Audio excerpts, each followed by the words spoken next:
Hello and welcome to Edinburgh Business Stories. EBS is hosted by myself, Alex Richards of Umore, a video production studio based in Edinburgh and Bristol, and Colin Smith of Action Coach, providing business coaching throughout Edinburgh and the Lothians. If you aren't already, remember to subscribe, and I hope you enjoy this upcoming episode of Edinburgh Business Stories. Colin, great to have you on. Thanks very much. Thanks for having me. So give us a snapshot of who you are and what your businesses are. So land technology. Land technology is one of them. We are a landscape contracting business, employ about 20 people. There's a couple of seasonal guys come on for the summer maintenance work. Turnover about 2 million. Started about 6 years ago.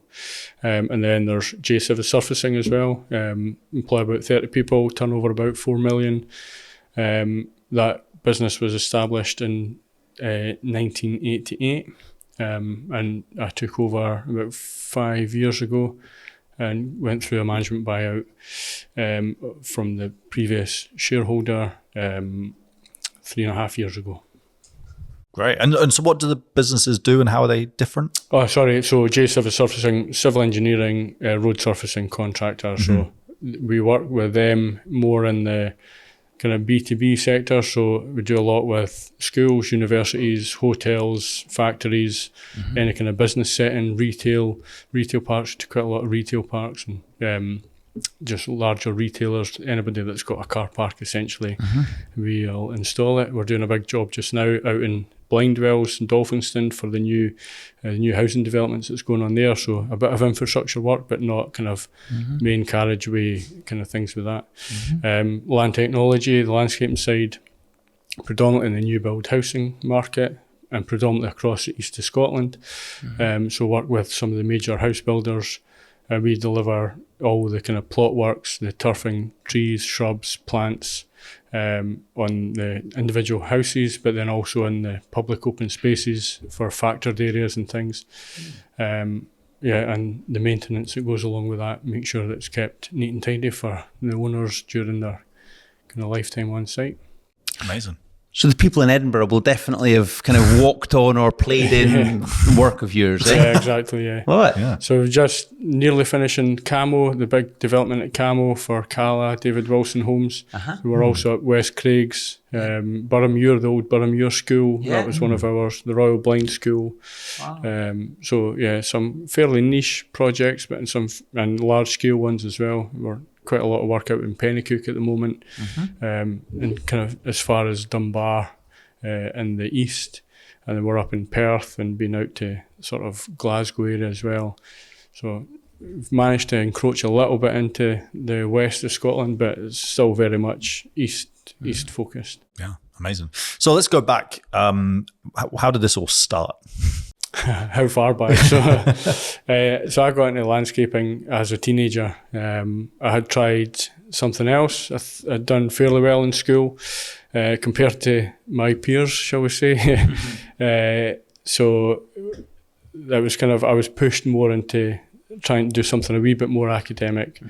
So I quite fancied mechanical, electrical engineering. Maths and physics were probably two of the higher subjects for me. So it felt like a good fit. Managed to get a job with a company that was offering sort of apprenticeship, getting training and things like that.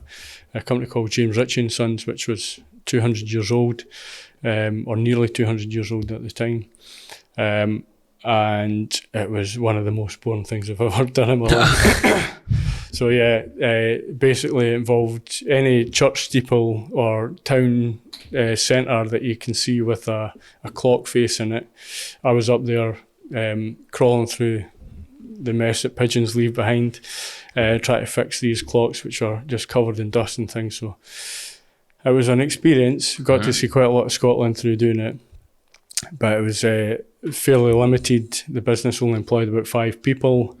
2 of them were the owners. There was no real job progression or whatever. And looking at my colleagues, it was either one of their jobs and they weren't that much older than me, so there was no real progression available there. So I actually had to rethink, and what I really liked doing when I was younger was helping my mum out in the garden if we weren't like playing football or whatever. And I'd also had a job in a garden centre and really liked that. And there was actually a landscape company relatively local to me, within cycling distance anyway, So I went chapped their door to see if they had any jobs available. I was willing to start again as an apprentice, even though I was like 18, 19 at the time. And they took the opportunity and took me on. So that's how I got into the landscaping side. Done fairly well with them as a kind of apprentice landscaper. I was going through college at Oatridge SRUC, Oatridge College. Got picked up to get involved in their World Skills tournaments, or the UK Skills tournaments. So it's me and another guy, and we attended the UK Skills, the Scottish Heats, which was at the Garden in Scotland, or was it the Highland Show? It was one of the two. So we had to build this landscape. Basically, it was like 4 meters by 4 meters square, just a blank piece of soil essentially, and everyone had to follow the same plan. Installing a paved area, a kind of walled area, a bit of a fence, some turf, some plants, things like that. Wow. So the two of us obviously got to work. We got to do a wee bit of, we got to know the drawings before the day, so we were able to kind of study the drawings and stuff. So anyway, we got to work. We had 6 hours to do it. We ended up winning the Scottish Heats, and then we later found out that we had the highest score out of anyone in all the heats. So that was quite a nice wee athlete. This sounds like MasterChef for landscaping. That's cool. I like very that. niche. Yeah, it was a funny story actually, because we just had my son. He was like 4 months old at the time, and it was one of the hottest days in June, or the hottest day of the year so far. Yeah. So my ex-wife was there with my son, trying to get a bit of shade, and Princess Anne came to like open the show or something. She was milling around, came to see us doing this competition bit, and they were trying to usher my wife and son out the way because that was a nice shady spot. And she was like, "I'm not going anywhere. Not for anyone. I've got a 4-month-old baby here. He takes precedence over." Yeah, quite right. Good for her. Yeah. So yeah, that was the heats. Then we ended up the actual finals was down in Malvern at the three county show or something like that later on in the year. So we went down again. This time it was a 3-day competition. So we had 3 days, but each day you had to have completed a certain element of the landscape. Wow. So we managed to get through that as well, and ended up winning the world or the UK skills competition. But at the age of 20, I was too old to go through to the world skills heats. So I would have had to been like 6 months younger or something like that, because the world heats was in Calgary the following year, but I would have been 21 at the time. So if I was younger than 21 for the heats, then I could have got through. Wow. So missed out the opportunity to go. Oh, you'd have probably won it anyway. Yeah. So we'll just claim it. We're looking at a world champion here. Who knew? Yeah, UK is pretty great though. Yeah, You'll take the UK. Amazing. Yeah. So I think that got me noticed in the company that I was working with.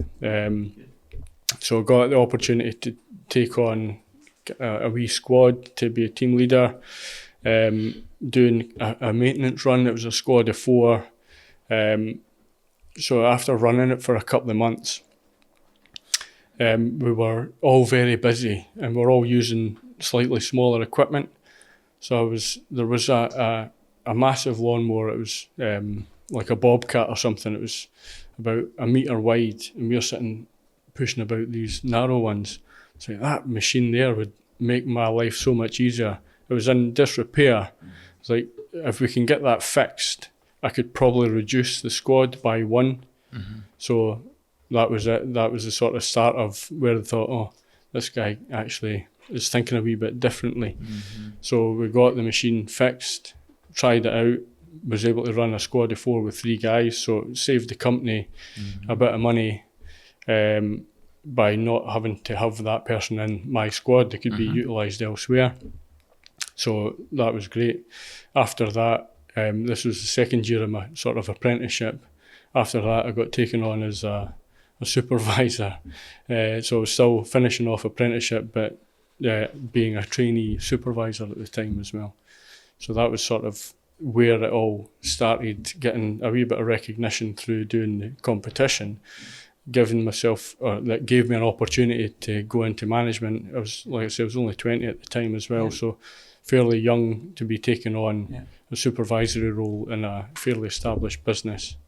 And that kind of springboarded me into that sort of management process. This episode is brought to you by our sponsor, Southside Property Management. Are you managing property in Edinburgh? Then you'll want a team that treats your investment like it's their own. At Southside, they don't just manage, they maximize. From expert lettings and full management to project management that transforms layouts, they help landlords increase rental income and boost long-term return on investment. With transparent fees, responsive service, and a reputation built on trust, Southside are the go-to team for landlords across Edinburgh. Southside Property Management. Property made simple and profitable. Find out more at southsidemanagement.com. Now, back to the episode.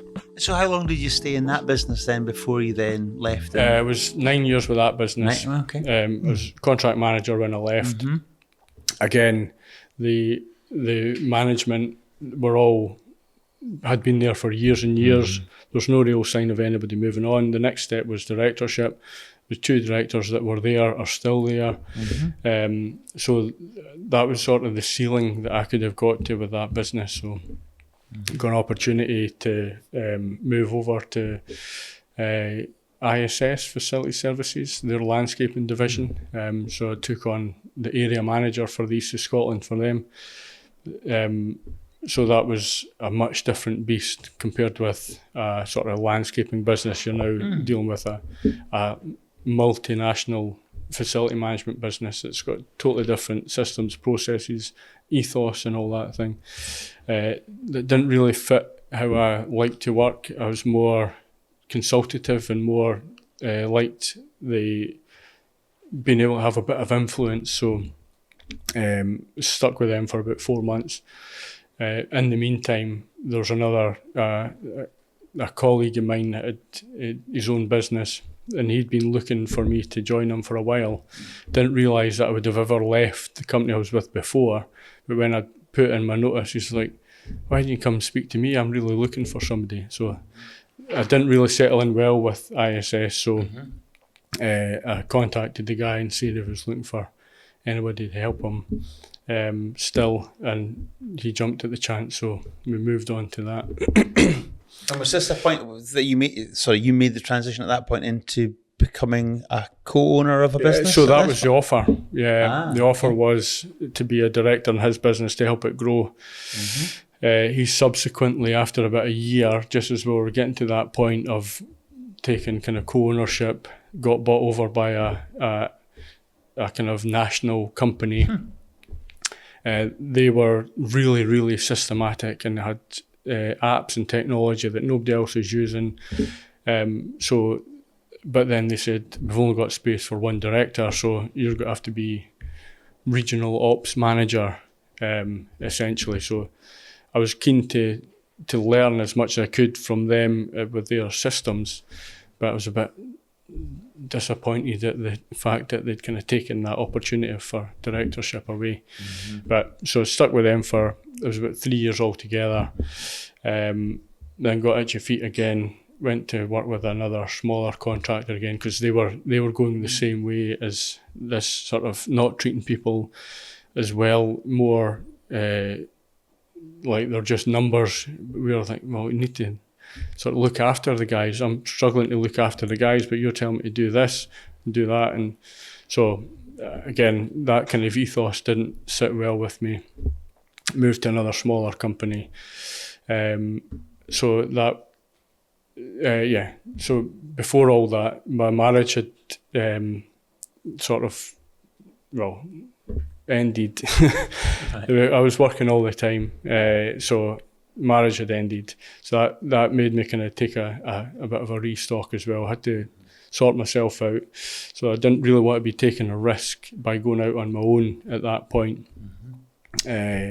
So I kind of was treading water with different companies at the time. Then left the other company, started with a company called Rock Soft Gravel. as sort of ops manager again with a smaller company. Had a bit of influence. When I started, I had like 4 guys, and him and myself. Like, what do you need a manager for? You're nowhere near sort of big enough for this. By the time I left, they had 12 guys.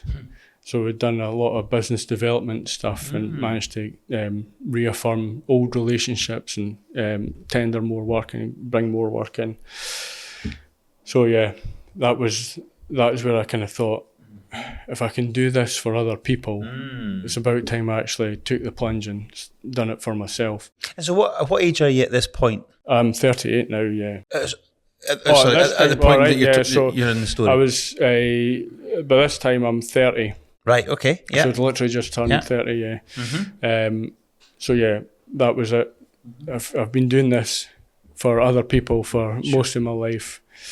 I remember I got the phone call about the opportunity when I was sitting in the Jaguar garage waiting to pick up my old boss's brand new Jaguar. I'm like, I'm going to take this call. Because, yeah. And so what, you spoke quite a few times of saying, you're in the business and then you felt like you kind of hit the ceiling and want to go to, what drove that ambition? Like, what was your driver to want to continue to progress? I guess just seeing, I've always had, everything I've always tried to do is to sort of help myself, but through helping others as well. And felt kind of limited to what I could do, but to help others when somebody else was saying, but you need to do this and you need to do that.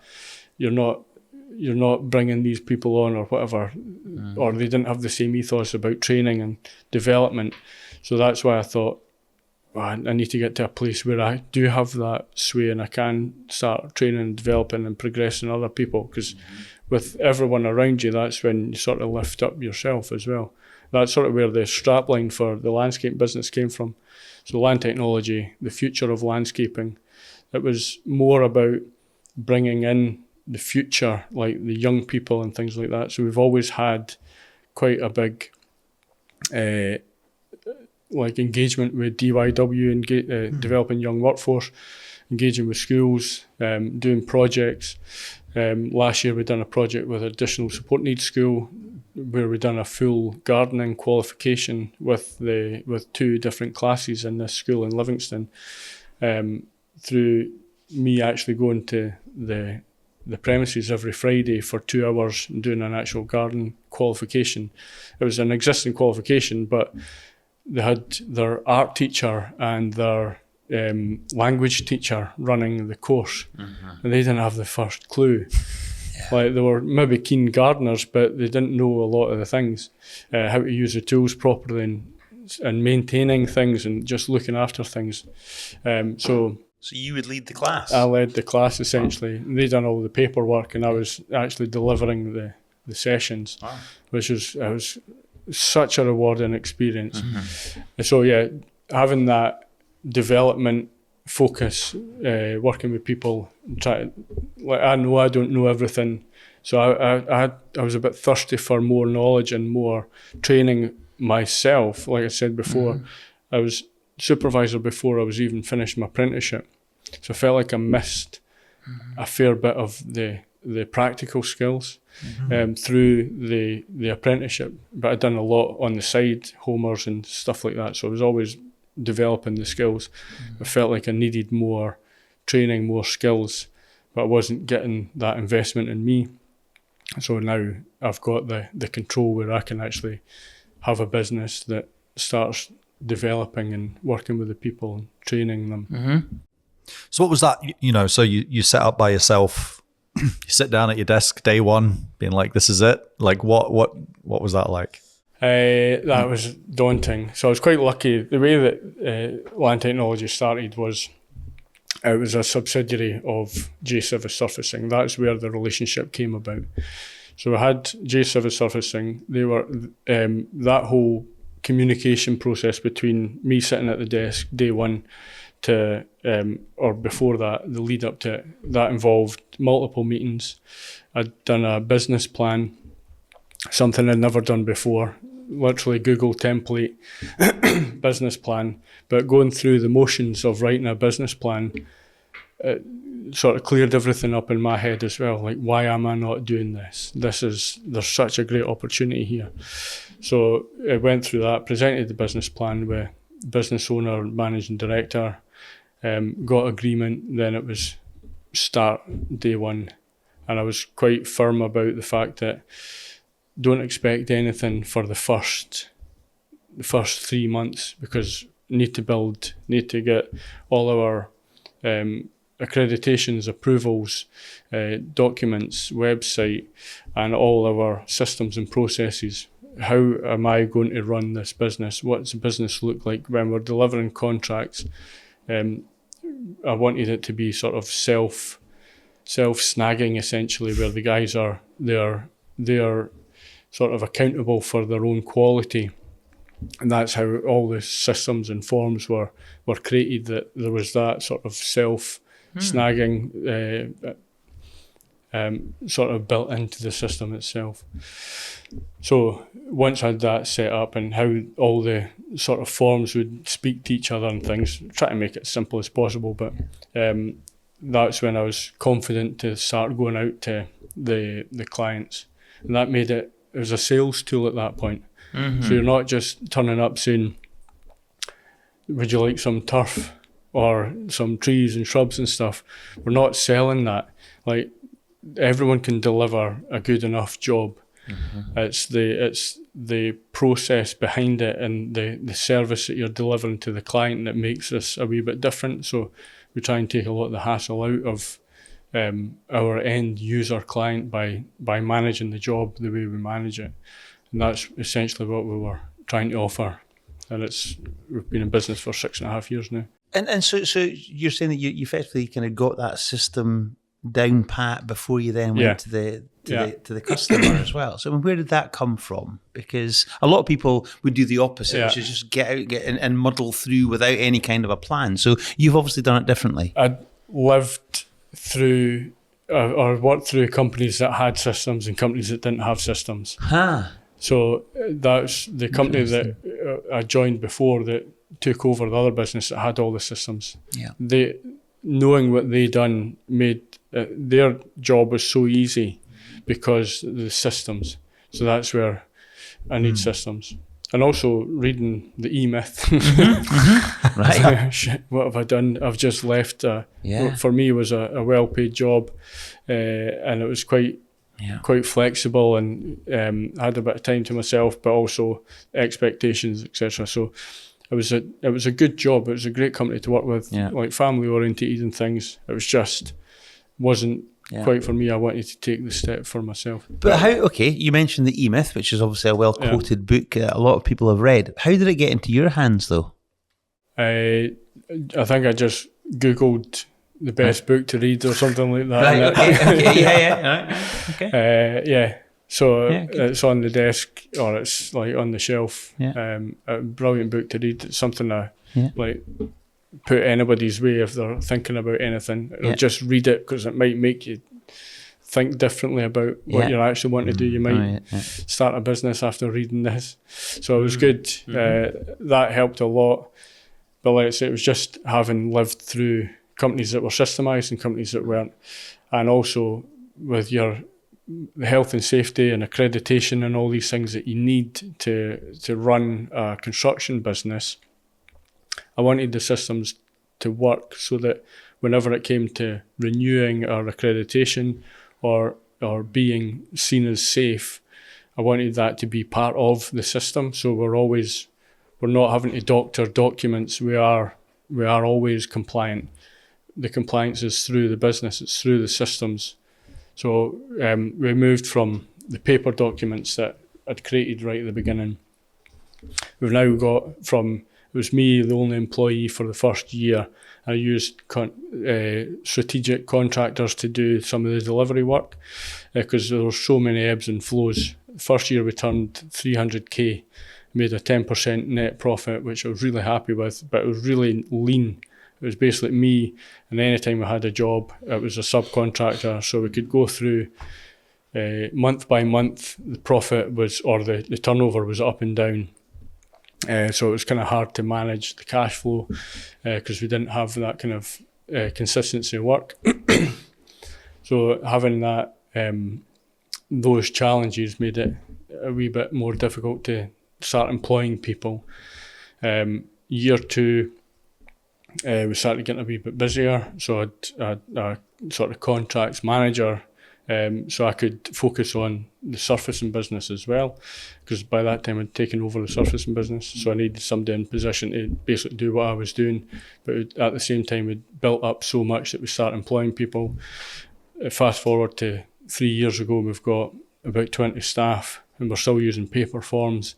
And the guy we've got running the quantity surveying side of the business, who's doing all the invoicing and valuations, he's getting overwhelmed by the paper forms. So 5 or 6 teams sending 1 sheet of paper per day over the whole month, and he's trying to decipher these hieroglyphics on this paper document and having to chase the guys to get them in.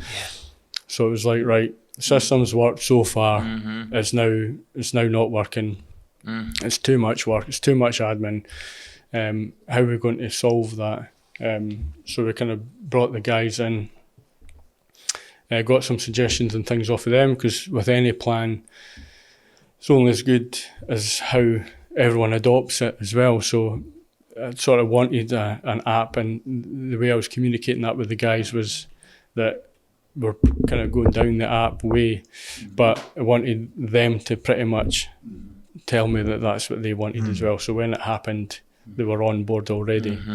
But we looked at various different apps and stuff, and we're getting nowhere because we were focused on the terminology. What's the terminology?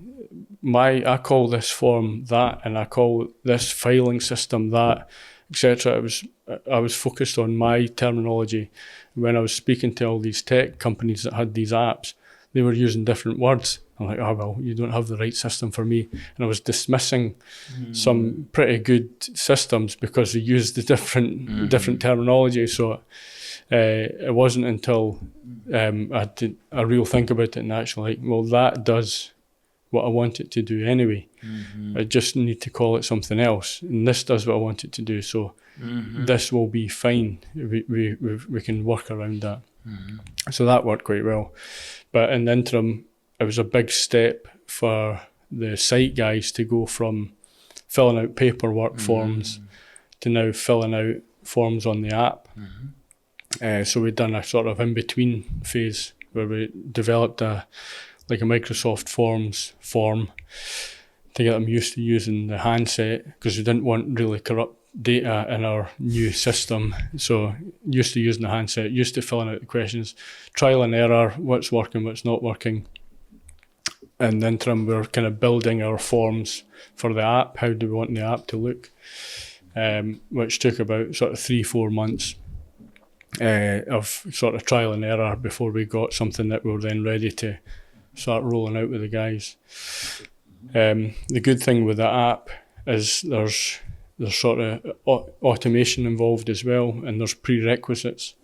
So every single contract that we have has got all the contract details in it, the specification, the drawings, the detail drawings, what's required of the guys, who the site contact is, where the site is, it can navigate them to the site.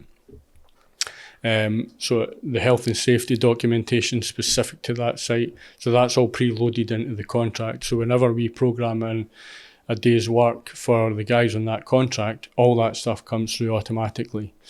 So it saves the operations team from having to do an Excel spreadsheet template of a program, and if they change, which it changes regularly, they have to change the Excel sheet, and it takes a lot of time.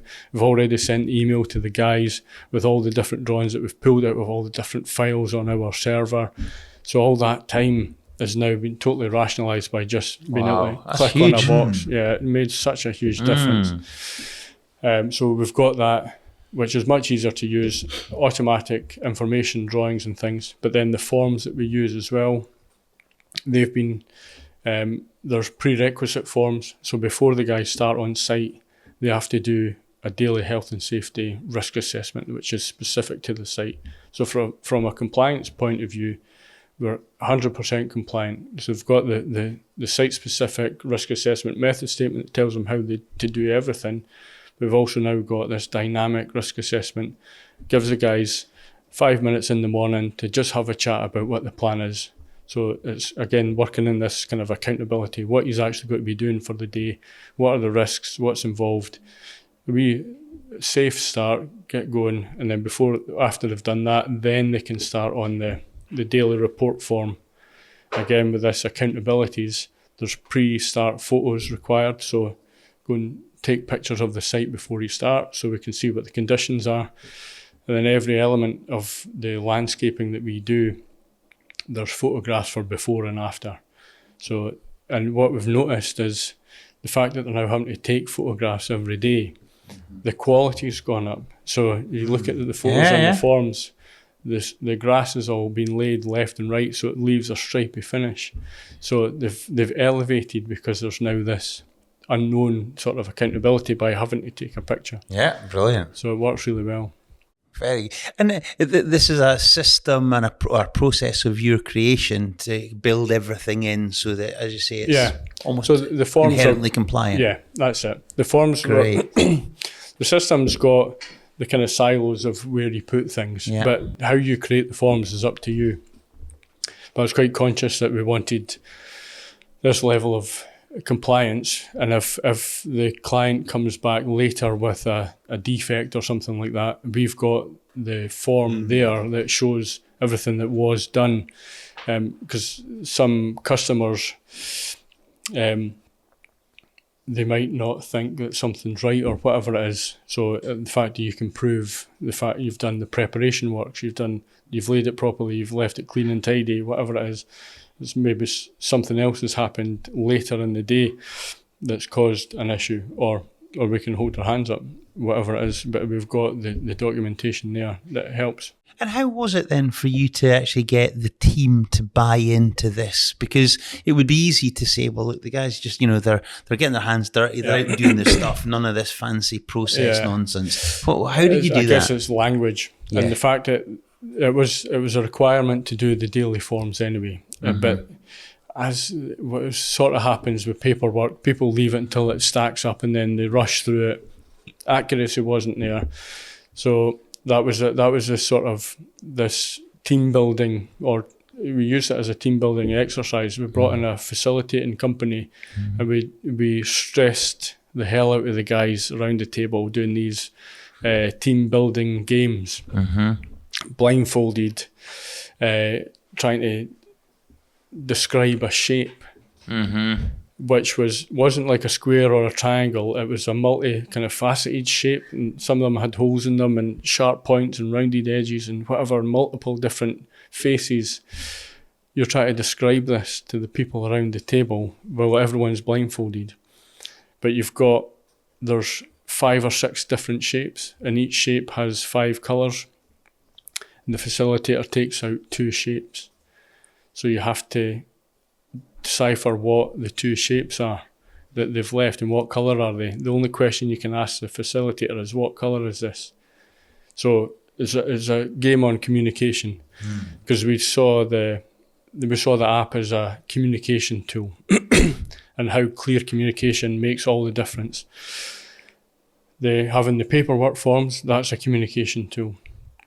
Using WhatsApp, sending them the program, sending them the drawings, it's all communication, and how clear your communication has to be in order to get the desired end result. So we use these kind of games to see the importance of good communication. So like I say, doing it blind, that's like getting a WhatsApp message. You might, if you're the manager and you're really busy and you send somebody a very quick WhatsApp message, the person on the ground who receives that message might misconceive it as being short or something or whatever, and it breaks down the level of communication. So let's call that out, because we don't want that, because we are all a team. Guys in the office are very busy organising. It's a moving target. Things change. You guys are out on the park doing the job. If things change, it's frustrating for you as well. So we need to make sure the communication isn't one of these things that's going to frustrate everybody. So like I say, we had this game, these shapes, 5 different colours, whatever the colours were, but putting everybody under stress to realise what the issues were. We've all got different styles of communicating, and we don't have a plan about really how to communicate well. So it took us 45 minutes to find these 2 shapes, and then they let us have another go. But because we'd learned, like, we need to be much, much clearer on our communication, like make sure we're holding the shapes a certain way. Let's isolate the ones that have got holes and don't have holes. Anything that's easy and unique, separate them, and have somebody that's sort of running the thing as well, make sure that it's all getting steered in the right way. It took us 5 minutes the second time, so I had a plan. So that was like a light bulb moment to the guys to say, yeah, that's it. Communication is a massive part. And again, just curious about that activity. It sounds like a really powerful one. Yeah. So was there any kind of resistance to them doing it, thinking, what's this bloody game all about? You know, that you're getting us to play. We've got work to do. Do you know, again, I'm just thinking about what people might think. Not really. They've seen it as a skive. All right. Okay. Yeah, so it was a shutdown Friday. Okay. Yeah. Went out, like breakfast rolls and stuff, and then a couple of games. That wasn't the only game we played.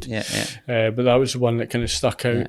And a bit of lunch and then away early. So. Right. Okay. But they got I suppose the important part is they participated in it and then got the lesson. Yeah. And that was the big thing, right? Yeah.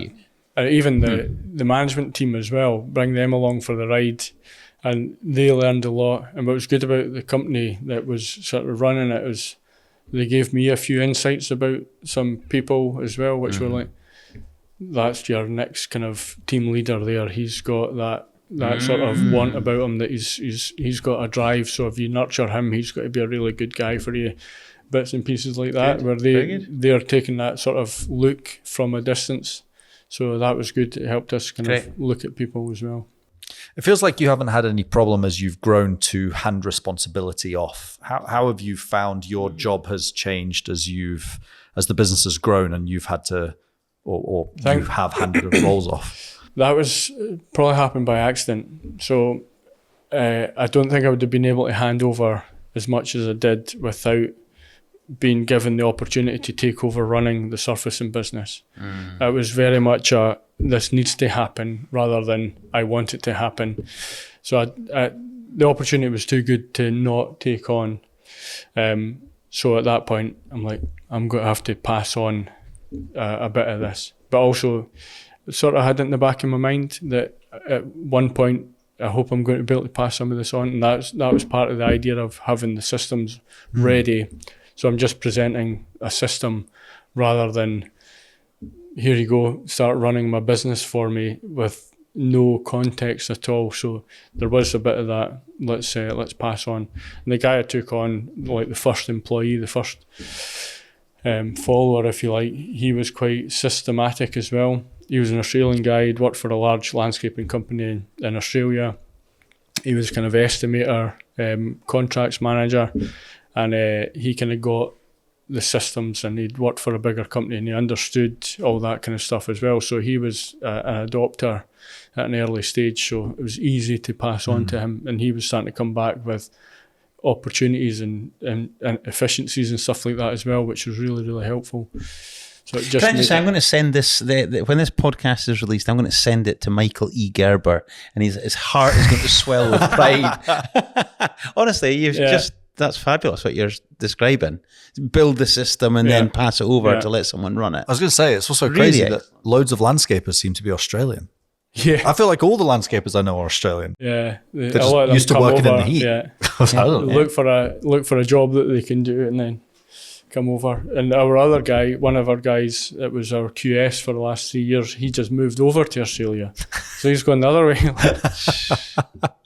So what was the opportunity that the surfacing business gave you? So this is a year into running Landtech. So Landtech started 2019 in the March. Started trading in the April. Then fast forward a year, 1st April, 1 year in, first set of accounts done. COVID comes, businesses shut. So there was that massive risk at that point. The guy who was running the surfacing business, he was in his early 70s. So, and there was no sign of him wanting to take a step back or anything like that. So until after COVID, when whatever happened in his personal circumstances, he was able to then take that step back and enjoy his retirement, thankfully. So then I was given the opportunity to run the surfacing business. And again, it was a massive risk because you're just out of COVID. Nobody knew what was happening. We'd just been shut down for 3 months, not able to do anything in the surfacing business anyway. And sorry, just so I can follow this, you've already got a relationship with the surfacing business, have you? Right, okay. Yeah. Okay, sorry. So that was the parent company of Land Technology at the time, which was set up as a subsidiary. Okay. So there was already the relationship. Yeah. So yeah, it was literally a takeover or fulfill the management director duties, which was a challenge because to the team that was there, I'm just the landscaping guy. I'm just in the door. Why are we getting overlooked for this opportunity? So there was a bit of restructuring done.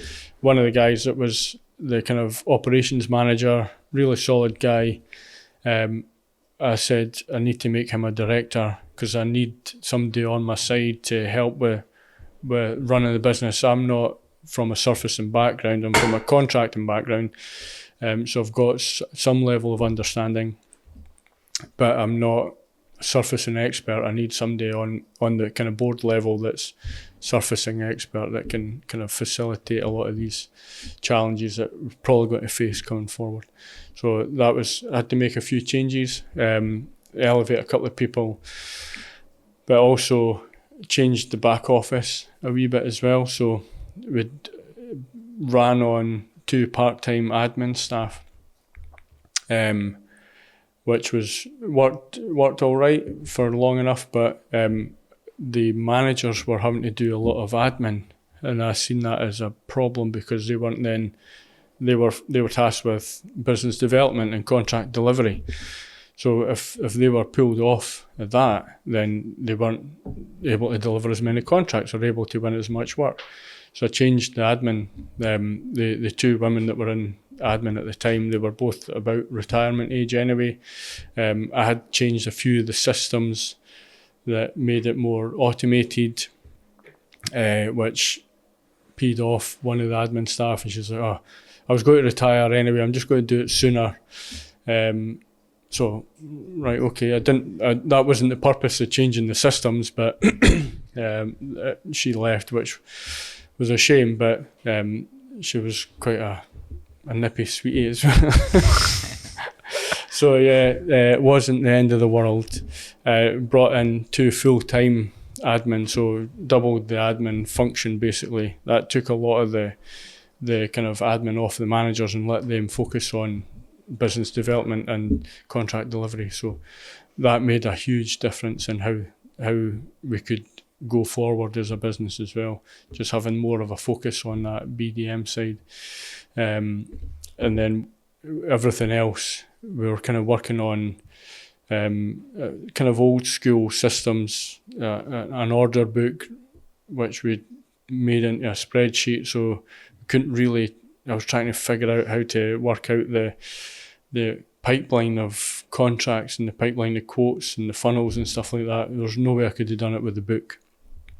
So we made it a spreadsheet that you can then work out what is our funnel and what is our pipeline and who are we speaking to and all these kind of things. So changed a lot of these sort of systems in the background, which made it much easier to track and trace. We went from doing about 3 million turnover a year up to about 4.5, 4.75 1 year as well, just by having a better track on what quotes we've done, what quotes we need, how much we need, what's our win factor, all these things, and having more of a focus on where the business is actually going rather than it just kind of happening. So that made a big difference as well.